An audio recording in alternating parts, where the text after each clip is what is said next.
21শে জুলাইয়ের মঞ্চ একদিকে যেমন তৃণমূল সুপ্রিমো মমতা বন্দ্যোপাধ্যায় তিনি ঋতব্রত শিবিরকে আক্রমণ করছেন, অন্যদিকে ঋতব্রত বন্দ্যোপাধ্যায় তিনি তোপ দাগছেন মমতা বন্দ্যোপাধ্যায়ের বিরুদ্ধে। ঋতব্রত বন্দ্যোপাধ্যায় তিনি বলছেন যে শহীদ দিবসের মঞ্চ ক্যাটওয়াকের মঞ্চ নয়, দুর্ভাগ্যজনকভাবেই শহীদ দিবস পালন করা হয়েছে। সিরিয়ালের অভিনেত্রীরা শহীদ মঞ্চ আলো করেছিলেন, দলের কর্মীরা যোগ্য মর্যাদা পায়নি, এমনটাই কিন্তু মন্তব্য করেছেন ঋতব্রত বন্দ্যোপাধ্যায়। 21শে জুলাইয়ের রিপোর্ট ঠান্ডা ঘরে পাঠানো হয়েছিল, মন্তব্য ঋতব্রতর।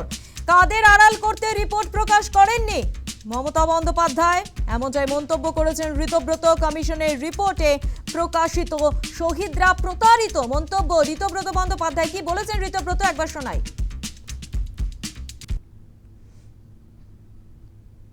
শহীদ দিবস কোন রিয়ালিটি শো এর মঞ্চ নয়। শহীদ দিবস তথাকথিত সেলিব্রিটিদের বাস থেকে নামিয়ে প্যারেড করাবার মঞ্চ নয়। শহীদ দিবস ক্যাটওয়াকের মঞ্চ নয়, যে রাজনৈতিক লোকেরা এবং সর্বোপরি শহীদ পরিবার তারা পেছোতে পেছোতে পেছোতে পেছোতে একেবারে ব্যাকড্রপ অব্দি চলে যাবে। কিন্তু দুর্ভাগ্যজনক হচ্ছে এভাবেই শহীদ দিবস পালিত হয়েছে।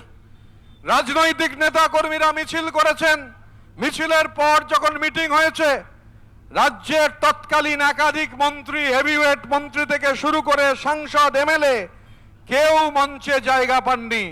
সিরিয়ালের পার্শ্ব চরিত্রে অভিনয় করেন, মাথার পেছন থেকে আলো বেরোচ্ছে, তারা গিয়ে মঞ্চ আলো করে বসেছেন।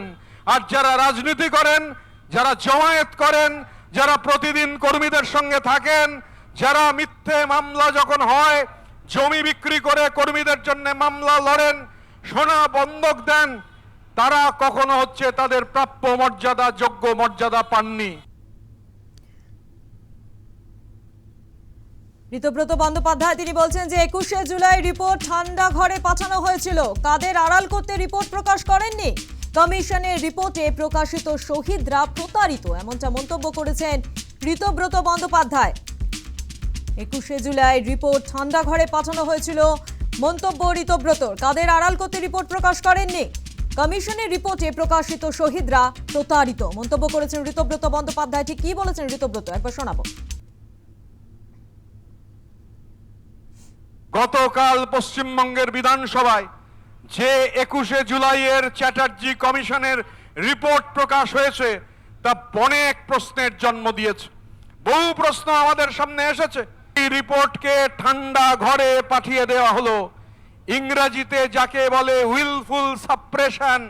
কমিশন যে রিপোর্ট দিলেন, সেই রিপোর্ট পড়ে হয়তো মনে হলো সরকারের যে অনেক লোক বিপদে পড়ে যাবে, কাউকে কাউকে বাঁচাতে হবে, তাই রিপোর্ট ঠান্ডা ঘরে পাঠিয়ে দেওয়া হলো। রিপোর্ট বিষবাও জলে চলে গেল। এবং এই যে রিপোর্ট বিষবাও জলে চলে গেল, রিপোর্টে কি আছে? কাল আমরা যখন শুনছি বিধানসভায়, কমিশন বলেছিল শহীদ পরিবারদের 25 লক্ষ টাকা করে দিতে হবে, যারা আহত হয়েছেন তাদের 5 লক্ষ টাকা দিতে হবে। আর বাস্তব কি হলো? শহীদ পরিবারদের হাতে 2 লক্ষ টাকা দেওয়া হলো। জানতে চাই দিদি, কেন এই তদন্ত কমিশনের রিপোর্ট আপনি প্রকাশ করলেন না? কি বাধা ছিল? কাদের বাঁচাবার ছিল?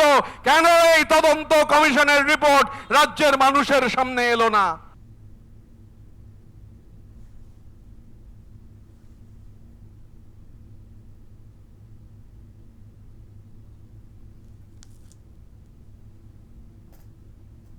একুশে জুলাইয়ের দুটি মঞ্চ থেকে রীতিমতো কালি ছোড়াছুড়ি হলো।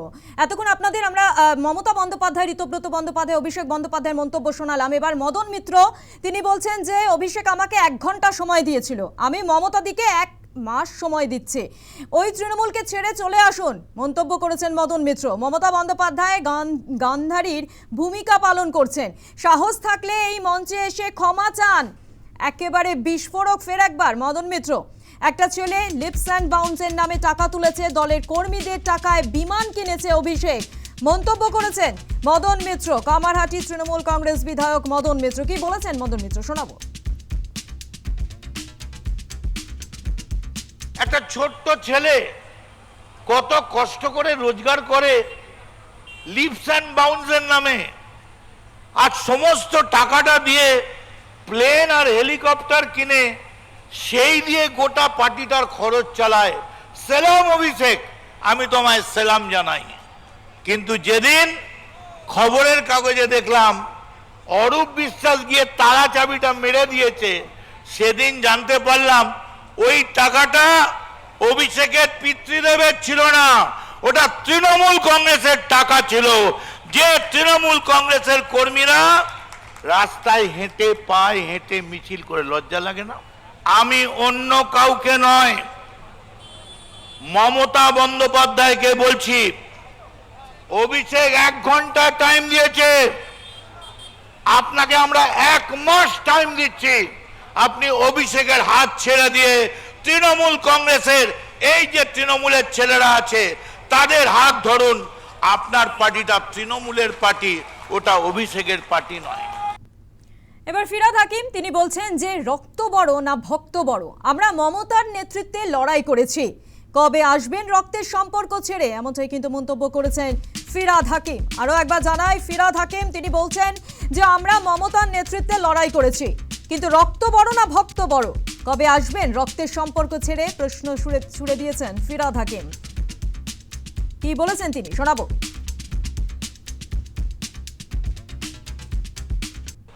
মমতা বন্দ্যোপাধ্যায়ের নেতৃত্বে আমরা লড়াই করেছি, কিন্তু আজকে প্রশ্ন করি রক্ত বড় না ভক্ত বড়, কবে রক্তের ছেড়ে দিয়ে রক্তের মোহ, রক্তের সম্পর্কের মোহ ছেড়ে দিয়ে ভক্তদের কাছে আসবে।